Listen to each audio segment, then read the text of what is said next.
The pandemic showed some of the flaws that the health promoting agencies have.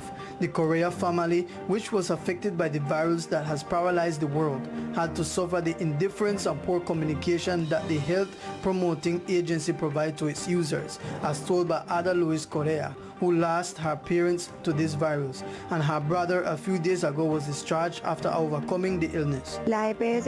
We have not been able to get any type of support from the health promoting agency or EPS my brother belongs to regarding everything that has to do with his case. This is due to the fact that when we were notified that my brother had to be transferred to the city of Barranquilla by ambulance plane, they told us that only the patient could go on the plane and that he required a companion, but that the health promoting agency was going to contact us to inform us about the transfer, but they did not communicate with us.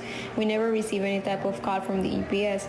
On the contrary, since they do not call us or communicate with us, we went ahead and bought the tickets because we had to go and check on my brother. One of the faults committed by the agencies, according to the sister of Eder Correa, is that when the patient arrived in the city of Barranquilla, he was not in the system, so he was not going to be received by the clinic. Even when my brother was transferred to Barranquilla, when he arrived at 4 in the morning at the Carmen Clinic, he was not even registered in the system. But thanks to God, people who transferred him in the ambulance had a little argument with those at the clinic, telling them that life is the most important thing and that the patient should be admitted as urgent case.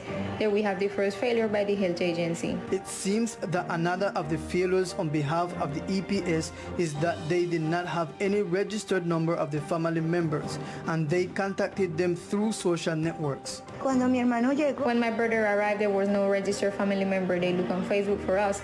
Here they called one of our friends to see if they knew my brother and to find out who their family members were so they could contact them. For this family, it is important that the health entities provide the necessary accompaniment to the users and respond for the expenses of the patient's companion, since they, in the middle of the anguish of not losing another loved one, pay the expenses, but there may be people who do not have the resources to do so. It is important that the agency be compassionate because not all of us have the resources to be able to solve this type of need.